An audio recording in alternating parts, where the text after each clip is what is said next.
bonsoir, dépendamment du moment où tu m'écoutes. Voici la dernière capsule du chapitre 8 et non la moindre. Écoute, ça va être pire qu'un film d'horreur. Ça va être l'enfer.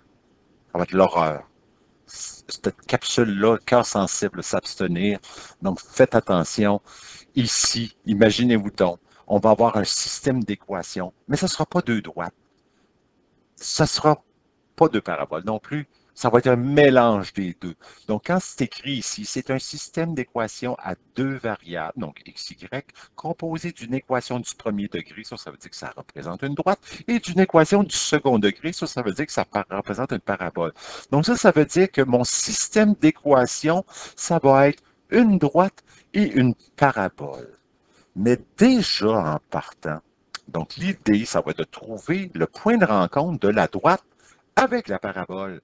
Donc, c'est ce qu'on cherche. Fait qu'au lieu de trouver juste un point quand c'est deux droites, ben, tu risques d'en trouver deux.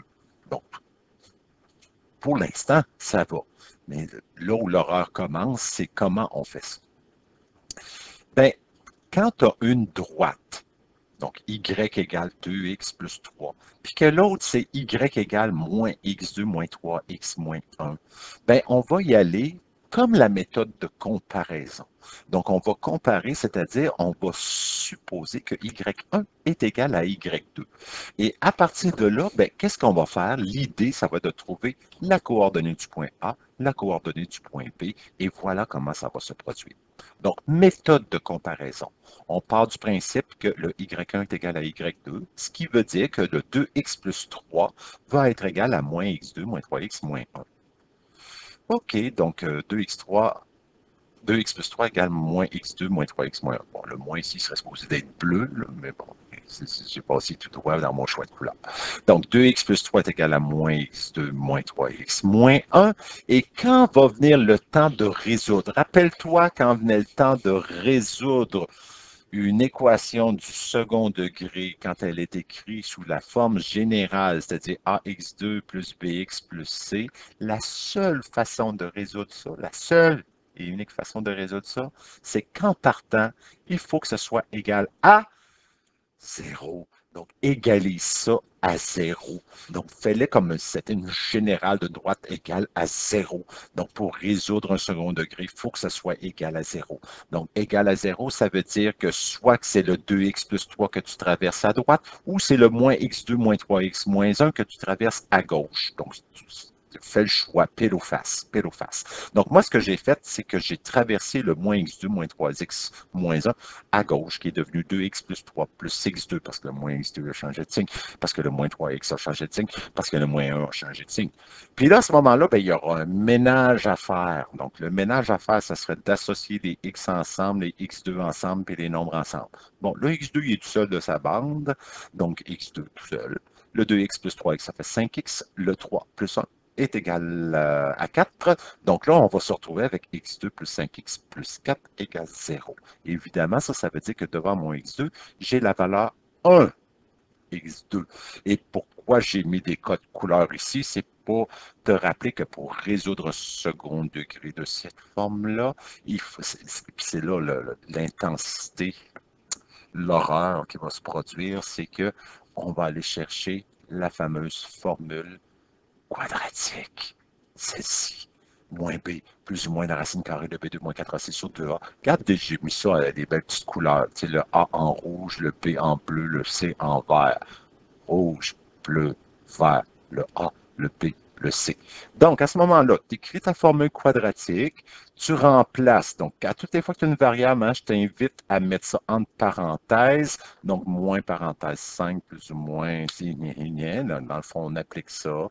Donc, tu calcules d'abord ce que ça vaut sous la racine. Donc, ça va faire moins 5 plus ou moins la racine carrée de 9. OK, racine carrée de 9, ça existe. Ça va donner 3.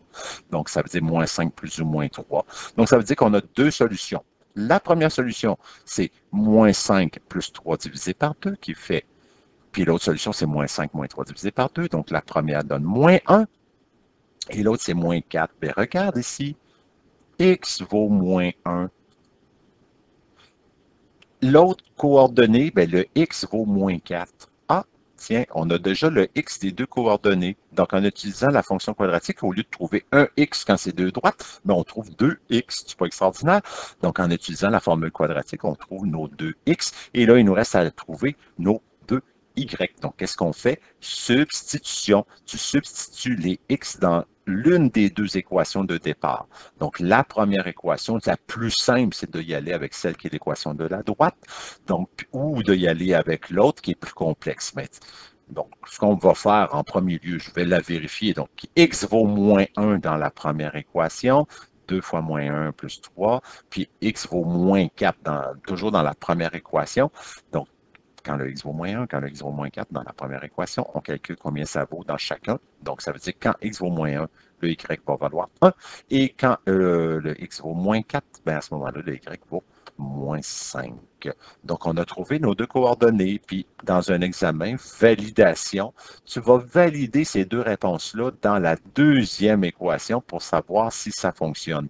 Donc, on prend le couple moins 1, 1, x vaut moins 1, y vaut moins 1. On fait le calcul de tout ça. Donc, tu prends ta calculatrice. Ça, c'est un petit moins. Ça, c'est un grand moins. Ça, c'est un petit moins. Ça, c'est un grand moins. Il faut faire la distinction. Là, ici, tous mes moins, ils ont toutes la même longueur, mais il faut reconnaître quand est-ce que c'est un petit moins sur la calculatrice, puis quand est-ce que c'est une soustraction. Donc, à ce moment-là, tu calcules, puis tu vas t'apercevoir que c'est vrai, puis tu fais la même chose dans l'autre, puis tu vas t'apercevoir que c'est vrai. Fait que si c'est vrai dans les deux cas, ça veut dire que tu n'as pas fait d'erreur. Donc, tes deux solutions seront moins 1 et moins 4 et moins 5. Donc, tu peux avoir une droite qui coupe une parabole. Ça va arriver que ça coupe à deux endroits. Donc, très souvent, ça va couper à deux endroits. Mais, ça se peut que ta parabole, ta droite coupe la parabole seulement en un seul point. Ça pourrait arriver, juste un seul point. Donc, qu'est-ce qui va se produire? C'est qu'à ce moment-là, on va l'appeler une droite qui est tangente à la parabole. Donc, ça veut dire qu'il coupe la courbe en un seul point. Donc, une droite qui est tangente à une parabole, c'est qu'elle coupe la courbe en un seul endroit. Donc, il y a juste un point de rencontre. Et ça veut dire que tu vas avoir une solution au lieu d'en avoir deux. Et comment tu vas la reconnaître algébriquement quand tu vas appliquer ta formule quadratique?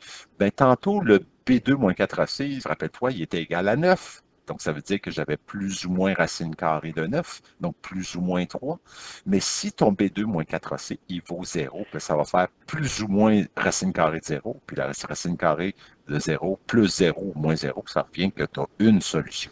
Donc, quand le B2 moins 4AC te donne 0, donc ça veut dire que tu vas avoir qu'une seule solution. Et ça se pourrait qu'algébriquement, qu'est-ce qui se produise? Que ta droite ne croise pas, la parabole. Donc, ça veut dire qu'il n'y a aucune solution. Et comment tu vas le reconnaître algébriquement quand tu vas appliquer ta formule quadratique?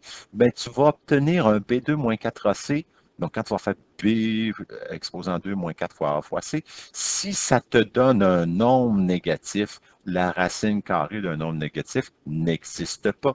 Donc, ça veut dire que tu n'aurais aucune solution. Ça voudrait dire que ta droite ne croise pas la parabole. Et voilà, ça termine ce chapitre 8. A lot of full exercices à faire. C'est le fun dans ce chapitre-là parce qu'en même temps, on fait la révision du chapitre 4 aussi. Donc, c'est important pour l'examen de fin d'année. Fait que, amuse-toi, fais du travail en masse. Il y a la révision aussi à faire. Fait que lâche pas. S'il y a des incompréhensions, tu viens me voir, t'en fais chez toi aussi parce que le travail en classe, c'est pas suffisant. Garde ta motivation et ça va bien aller. Au revoir.